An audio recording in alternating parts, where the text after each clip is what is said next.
Dave, how often do people forget to mention a secret bank account during divorce, and how often do you catch them? Well, when you talk about divorce, let's just back off a little bit. Where somebody is, when two people are getting divorced, if the one person is a salary earner and or both people are salary earners and they basically have too much month left at the end of the money, the chances of there being any hidden cash are really, really low. So in a case where there's a divorce taking place, it really, if there isn't a lot of cash that can be hidden, the person might have hidden a couple of $1,000s away, but really at the end of the day, it's not going to be worth chasing it. The people where it does become interesting are those that own their own companies, have share options, or part of a larger company, a major group, whatever it happens to be. And they have the ability to manipulate their funds. So they have a lot of investments. They are able to move money around. They're able to move money offshore, inshore, etc., etc. And those are the type of people who will end up hiding money. How often do you find people forget to mention a secret bank account during divorce, and how do you catch them? It's interesting. It's normally the party who has money who will then have a secret bank account. So if the male, which it generally is earning more, then they're the ones who are likely to try and hide away the cash. However, if the female's earning more, they're not immune to hiding cash away either. So looking at the situation, how often does it happen? Probably not that often, but it does happen. So when two people get divorced, instead of just saying, look, sorry, been a great ride, cheers, we're out of here, let's split the assets, I'll help you look after the kids, and walking away from it. No, I hate her guts, I'm not going to give her a cent, comes into play. And when people get into that emotional state or that emotional stage of their life, instead of being honest about it and saying, right, I'm worth $1 million, here's your 500, I'll take 500, let's call it quits. No, now there's this big incentive to, I want to take 400,000 and hide it offshore. Well, I've got Bitcoin, I'm just not going to mention it to the wife that, 10 years ago I bought 10 Bitcoin and I'm now worth $1 million. That type of thing. So that's the type of thing that gets ignored by clients and not mentioned. But it's not just not mentioning bank accounts. At times it's also giving up a bank account which has a percentage of the money in. And I think that's best illustrated by an example that we had. We were acting for the wife in a divorce case. Her husband was the major breadwinner, so he was the one with all of the money. And he called her up one day, and we went into a meeting, and we'd found that there was traces of Bitcoin on a computer that we'd managed to image. So we knew that he had probably been dabbling in Bitcoin, and we mentioned it to him. And he came in and he said, yeah, guys, sorry about it. I forgot all about these Bitcoin. I forgot. But you know what? This is when Bitcoin was trading at about $2,000 a Bitcoin, which isn't that long ago, actually. And what happened is he came into the office and he sat down and he said he helped his wife very calmly, very civilly, set up a wallet for herself, showed her how it worked, and then proceeded to open up his wallet on his phone, show her that he had 40 Bitcoin in the wallet, and transferred 20 Bitcoin to her. $40,000, bang, and he walked out the door. My client turned around to me and said, Dave, there's something wrong here. That He's was fought too me easy. every step of the way. And now, because you mentioned Bitcoin, he walks in and he says he forgot about this account and he pays it without any arguments, any fuss. There's something wrong. Go have a look for me. Yeah, okay. So we go and have a look. And what we did is we traced so Bitcoin is an open ledger. And you're able to see where money comes from and goes to. You can't see the name, but you can see the wallet. And what we saw was a wallet that contained 200 Bitcoin. A day before had transferred 40 Bitcoin to another wallet. And out of that 40 Bitcoin, which was the only transaction in that wallet, 20 Bitcoin had been transferred to the wife's Bitcoin account. So we could see that by doing a back trace. So that gave us reason to believe that he probably had 200 Bitcoin. But then the idiot, for reasons that we really don't understand, because he didn't have to, transferred the other 20 Bitcoin back from this wallet that he'd used to pay his wife into the main wallet, which held now 180 Bitcoin.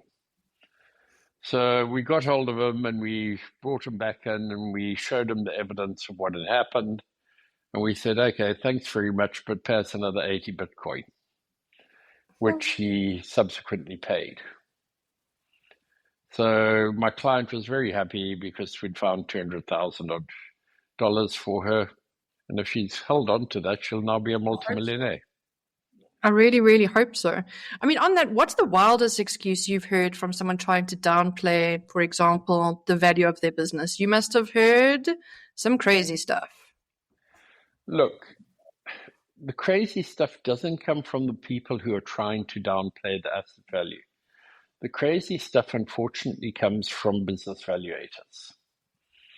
Now, when you're valuing a business, you can value a business in various different ways. You can value it as a going concern, that if the person leaves the company, somebody else will buy it, it will carry on, and it will continue to make good money. Or you can value it that the company is worthless if the person leaves, it will go bankrupt, and all of the assets have to be sold on a fire sale. Now, as you can imagine, if you're at a fire sale, your value of your company is down, down, down, down. Whereas if it's valued on a going concern basis, it's valued up, up, up. And we're not talking small differentials in valuation here. We're talking 40,000 to 2 million, 40,000 to 10 million. It's the type of range that these valuations can be in. That's silly money. The sad part about it is that because somebody's a CBV, when they give their report to the lawyers on the defense side often go, well, it's a valuation by a business valuator. She's accredited or he's accredited, and therefore it must be reasonably accurate, and therefore we're not going to challenge it.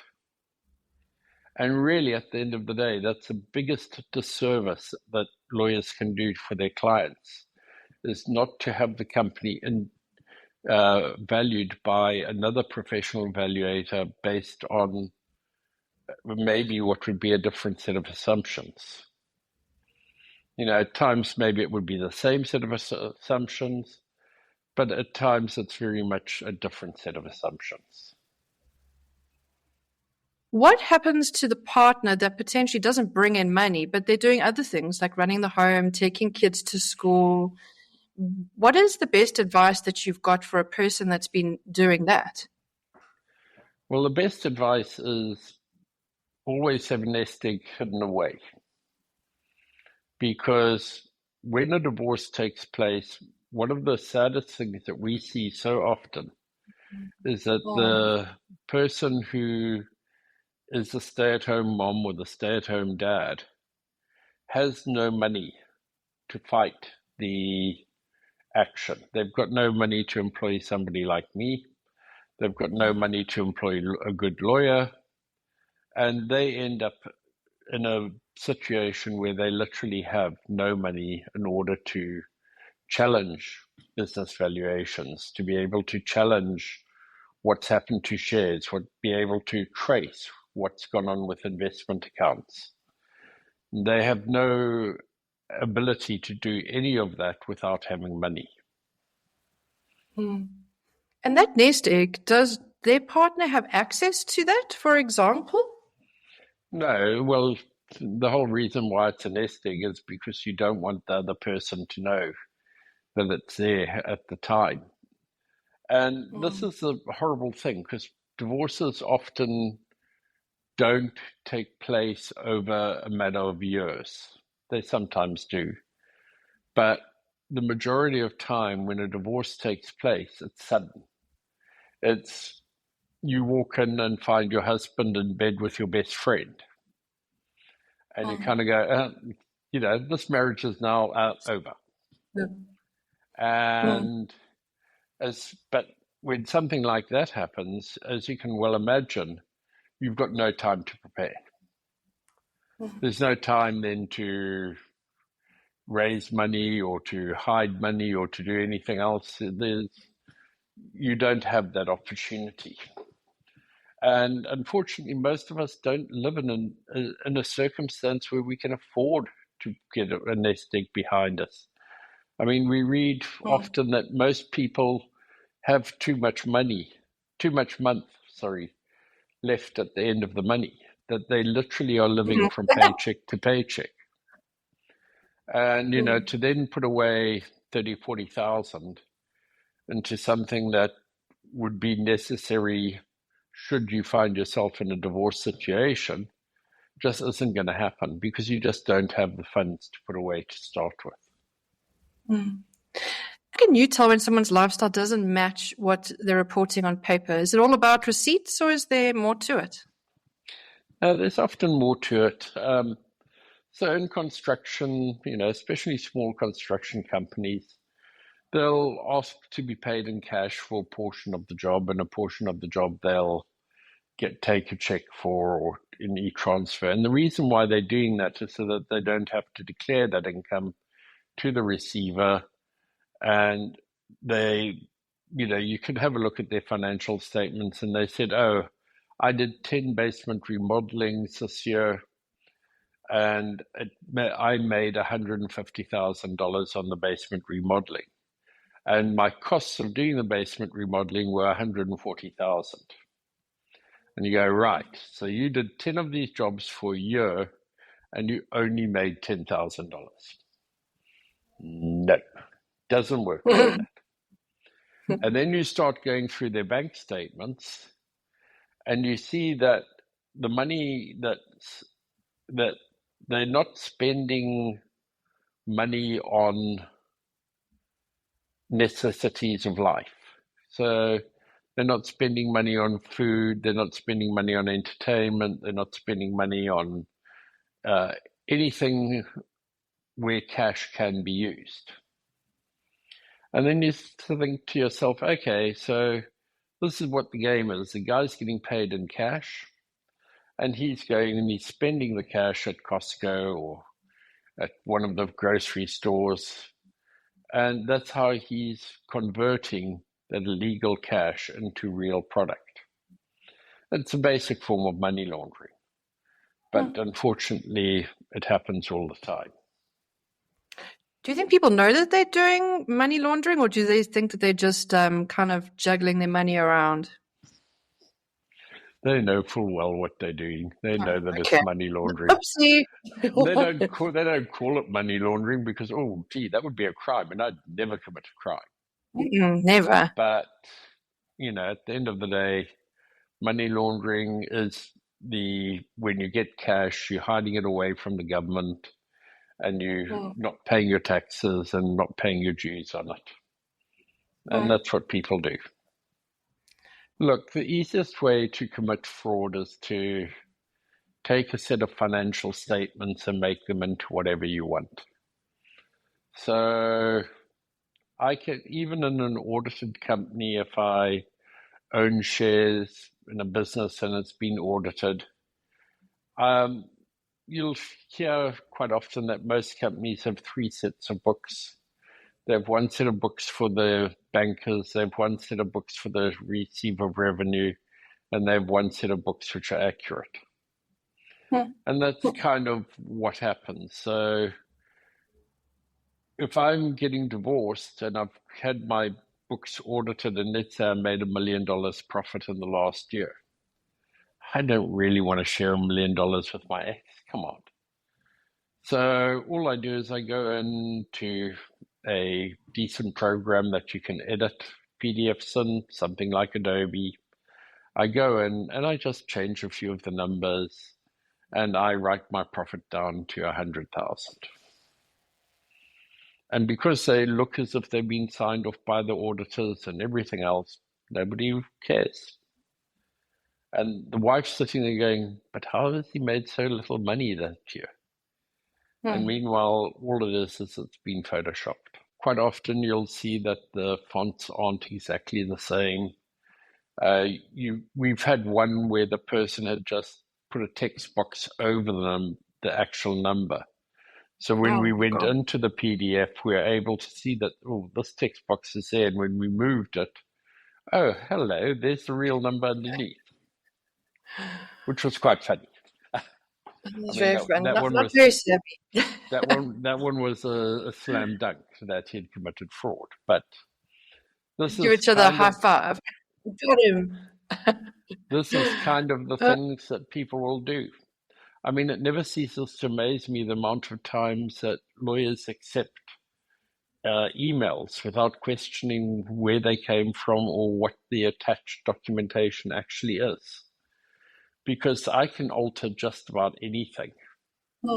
And there are places that will do it for you. They'll alter all of your documents for you for a small fee, and you get a clean set of documents, tax returns, the whole works, which show that you're earning maybe 50% of what you're actually earning. The clients come to you feeling lost. Do they usually suspect something is off? And how do you deal with that side of the work? So when you have a look at people coming in, it is a very emotional time in their lives. It's very heavy and hard. And it's really a strange situation that they find themselves in, that this person that they loved for 5, 10, 15, 20 years is now hates them so much that they're willing to go to these lengths to try and destroy them. And I think that's the real hard part about divorce. And it's really hard for people to understand. We all understand that divorces happen. And we understand that there's various reasons for them happening. But when your partner then turns around and physically starts hating you, it really does make life very, very difficult. I can imagine it being quite a hard job. So what's your goal when you step into a messy divorce? Are you the financial detective, the truth teller, or the calm in the chaos? We're probably the calm in the chaos, but we're also there to find the truth. And, the truth isn't what people want to hear some of the time.